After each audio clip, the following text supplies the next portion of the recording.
39장을 보겠습니다. 창세기 39장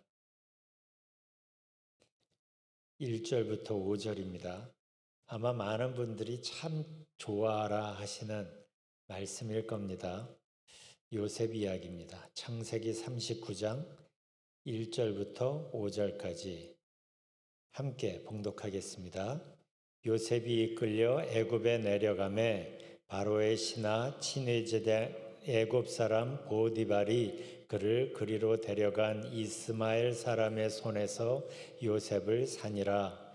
여호와께서 요셉과 함께 하심으로 그가 형통한 자가 되어 그의 주인 애굽 사람의 집에 있으니 그의 주인이 여호와께서 그와 함께 하심을 보며 또 여호와께서 그의 범사에 형통하게 하심을 보았더라. 요셉이 그의 주인에게 은혜를 입어 섬김에 그가 요셉을 가정 총무로 삼고 자기의 소유를 다 그의 손에 위탁하니 그가 요셉에게 자기의 집과 그의 모든 소유물을 주관하게 한 때부터 여호와께서 요셉을 위하여 그 애굽 사람의 집에 복을 내리심으로 여호와의 복이 그의 집과 밭에 있는 모든 소유에 미친지라. 아멘. 창세기를 읽다 보면 우리가 읽은 요 39장 바로 앞에는 야곱의 넷째 아들인 유다의 생활하는 모습이 보입니다. 그러니까 38장에선 유다의 이야기를 이야기하고 39장에 이어서 요셉의 삶을 보게 됩니다. 그래서 이렇게 쭉 읽다 보면 나도 모르게 두 사람의 삶이 비교가 돼요. 그렇게 안 하려고 그래도 그렇게 딱 붙어서 두 사람 이야기가 이어지니까 그렇게 되는데 참 묘한 게 있어요. 우리가 읽지는 않았지만 38장의 유다의 모습은 먼저 유다는 당연히 자유로운 사람이죠. 요셉과는 달리 자유로운 삶인데 그런데 38장의 전체적인 분위기는 굉장히 어둡고 답답합니다. 뭔 얘기인가 싶으면 집에 가서 읽어보세요. 그런데 그런 자유로운 신분의 유다의 삶인데도 이상하게 어둡고 찝찝하고 이런 분위기였다가 39장에 와서는 애굽에 팔려온 노예 신분으로 살아가는 요셉의 삶을 보여주는데 오히려 밝아요. 자유로운 유다의 삶은 어둡고 38장에 39장에서 요셉은 오히려 분위기가 밝습니다. 그래서 이 39장에만 형통이라는 단어가 3번이나 등장합니다. 생각해 보세요. 어떻게 팔려간 노예의 삶을 이야기하는데 형통할 수가 있어요. 무엇이 이 유다와 요셉 이 둘의 삶을 이렇게 다르게 만들었을까? 바로 이게 성경이 창세기가 유다의 삶과 요셉의 삶을 붙여서 우리에게 보여주는 메시지가 여기 있다고 생각이 듭니다. 그러니까 창세기 38장과 39장을 이어서 보면 핵심 메시지가 있는데 뭐냐면 그 삶 속에 하나님의 함께하심이 있는가예요. 아무리 자유로운 삶일지라도 하나님의 흔적이 없을 때 유다의 삶은 암울하고 답답하게 흘러갑니다. 38장에서 유다는 한 번도 하나님을 찾지 않습니다. 반면에 아무리 노예의 처지로 살아가는 상황일지라도 하나님께서 함께 하실 때 요셉은 형통한 삶을 살게 됩니다. 요셉 혼자 형통한 게 아닙니다.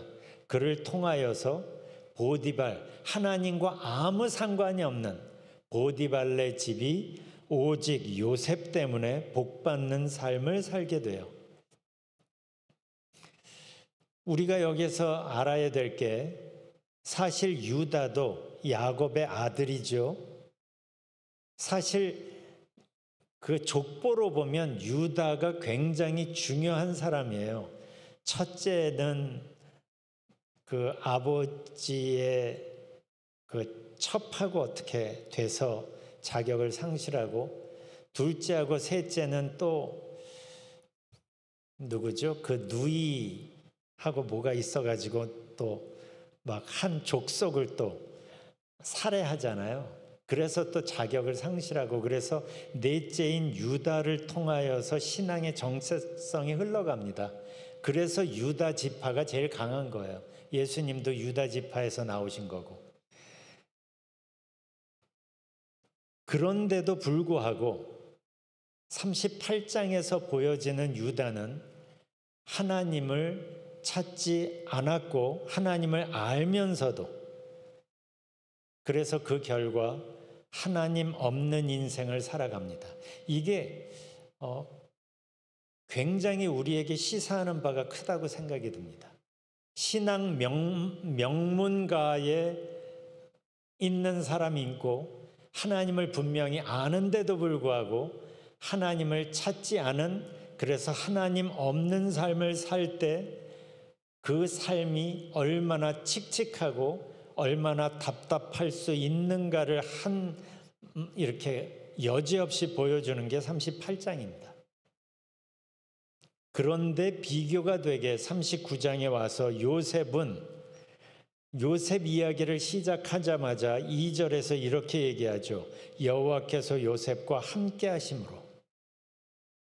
저는 하나님이 유다와는 함께 하시지 않고 요셉과만 함께 하셨다고 생각하지 않습니다.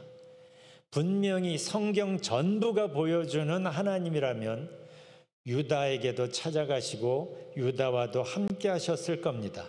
그런데 문제는 유다가 함께 하시는 하나님을 의식하지 못했고, 어떤 문제 앞에서도 하나님을 찾지 않았고, 그러니까 그는 언제나 혼자였던 겁니다.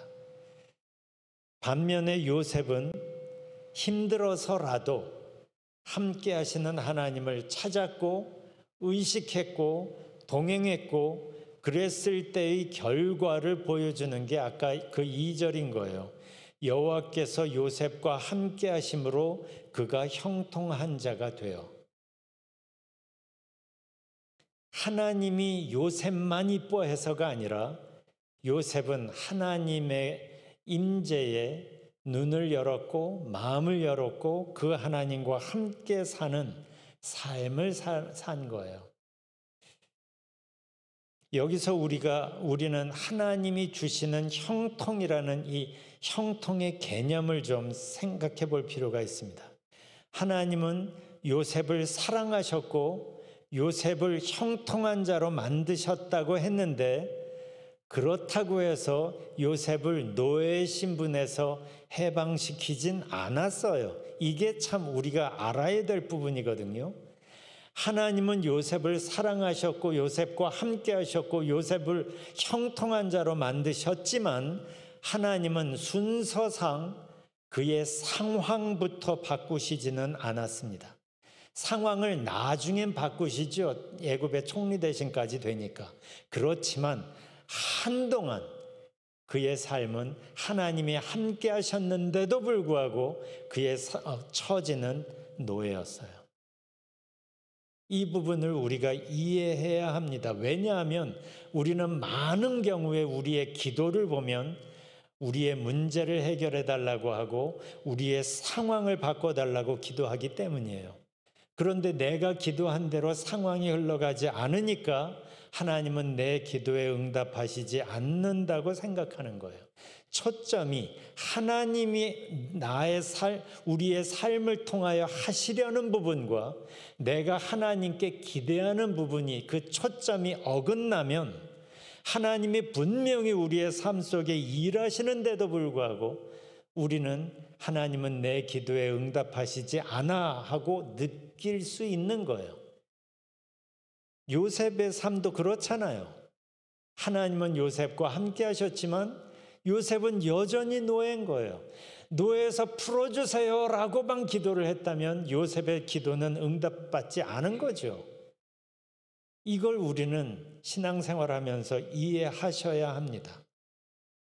그러면 하나님이 요셉을 통하여 하시려는 게 뭔가? 39장에서 하나님은 요셉에게 하나님과 함께 살아가는 새로운 삶을 더 깊이 있게 배우고 경험하고 익히도록 이끄셨던 겁니다.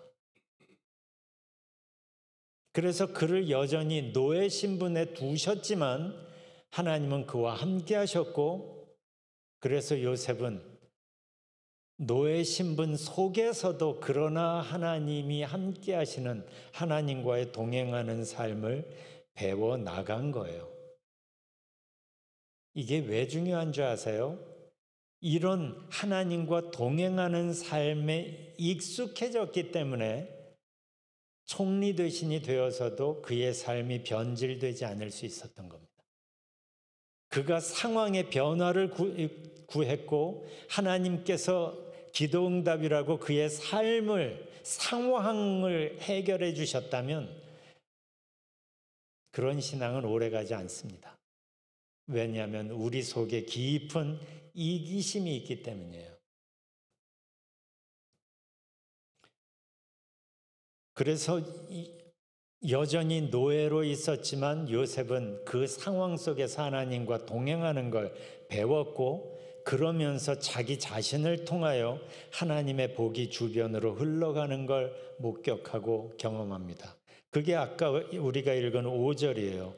여호와께서 요셉을 위하여 그 애굽 사람이 집에 복을 내리심으로 여호와의 복이 그의 집과 밭에 있는 모든 소유에 미친지라. 저는 이 장면이 하나님이 우리를 통하여 하고 싶어 하시는 역사라고 저는 믿습니다. 구약과 신약을 통틀어서 바로 이 부분이 예수님이 요한복음 7장에서 너희 배에서 생수의 강이 흘러나리라 하는 똑같은 개념이에요. 먼저 우리가 주님 앞에 서서 주님과 동행하는 삶을 살게 되면 그렇습니다. 그런데 그 다음 스토리를 보면 좀 당혹스럽게 됩니다. 왜냐하면 이렇게 형통한 삶을 살았으면 조금씩이라도 상황이 나아져야 하는데 오히려 억울하게 누명을 써서 오해를 받아 감옥에 갇히게 되잖아요. 여기에는 하나님의 두 가지 의도가 있습니다. 하나는 상황이 어떻게 바뀌더라도 더욱 하나님께만 집중하고 어떤 상황 속에도 하나님과 동행하는 훈련을 이어가라는 거죠. 그래서 요셉은 감옥에 들어가서도 형통한 삶을 삽니다. 그래서 세 번째 형통이라는 단어는 요셉이 감옥에 갇혀 있는 그 상황에서 얘기가 되는 거예요. 또 하나 하나님이 이렇게 이끄시는 것은 이제 하나님은 요셉을 바로를 만나게 하는 거잖아요. 그래서 바로를 만나게 하는 그 중간 역할로 바로의 신하를 그 감옥 안에서 극적으로 만나게 하시죠. 이게 우리 인간의 생각으로는 이런 시나리오가 이게 이해가 쉽게 되지 않아요. 열심히 하나님을 믿었는데 오해를 받고 누명을 쓰고 감옥에 갇히는 게 이건 우리가 원하는 스토리가 아니에요. 그런데 요셉을 보세요. 요셉도 이런 상황이 이렇게 흘러가는 건 짐작조차 못했을 겁니다. 좋으신 하나님이 지금까지 나를 통하여 형통하고 복을 내리시는 하나님이 왜 갑자기 이러시나 했을 거예요. 그런데 중요한 건 그런 자기가 이해조차 안 되는 상황으로 흘러간다 할지라도 그는 여전히 하나님을 신뢰하고 있습니다. 여전히 하나님을 신뢰하는 사람의 특징은 하나님의 계획 속에 내가 도저히 이해되지 않는 일이 나의 삶 속에 벌어진다고 해도 믿음으로 그 상황을 견딥니다. 상황이 안 좋아졌다고 해서 하나님의 함께하심이 없어진 게 아니기 때문이에요.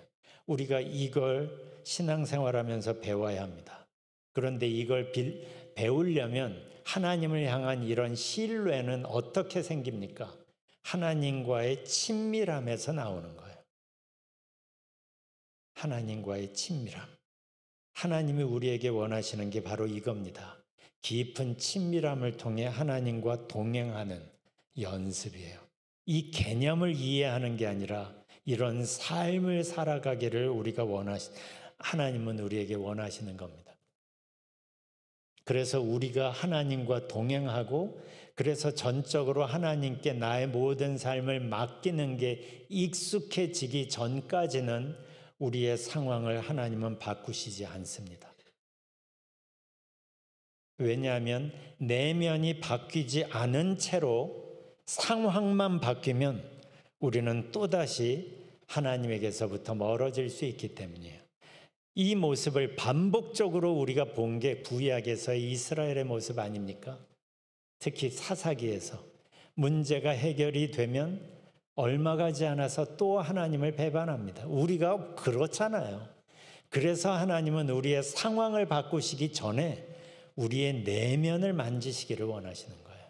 어떤 상황에 있다 할지라도 사망의 음침한 골짜기를 내가 지금 걷는다 할지라도 그 상황 속에서 하나님이 나와 함께 하신다는 게 예스가 되면 그는 신뢰할 수 있는 거예요, 하나님을. 우리가 오늘 기도하면서 이걸 염두에 뒀으면 좋겠어요. 38장에서의 유다는 하나님을 아는 사람이었습니다. 그런데도 삶 속에서 하나님을 찾지 않을 때 하나님께서 그와 함께 하심에도 불구하고 그는 혼자였고 그 결과 그의 삶은 암울하고 답답했어요. 나의 삶은 어떠한가 기도하면서 살펴보셨으면 좋겠어요. 하나님을 분명히 알기는 아는데 기도한다고 여기까지 왔는데 내 삶은 유다와 요셉 사이에 누구와 더 비슷할까? 나는 하나님을 알기만 하나 아니면 하나님과 정말 동행하는 삶을 살고 있나? 하나님의 흔적이 축복의 영향력이 내 삶 속에서 드러나고 있나? 기도하면서 하나님께 구할 것만 쫙 리스트업 해가지고 하나님께 구하기 전에 먼저 하나님 앞에 지금 기도하는 나의 모습은 어떠한가? 내 속은 무엇으로 가득 차 있는가?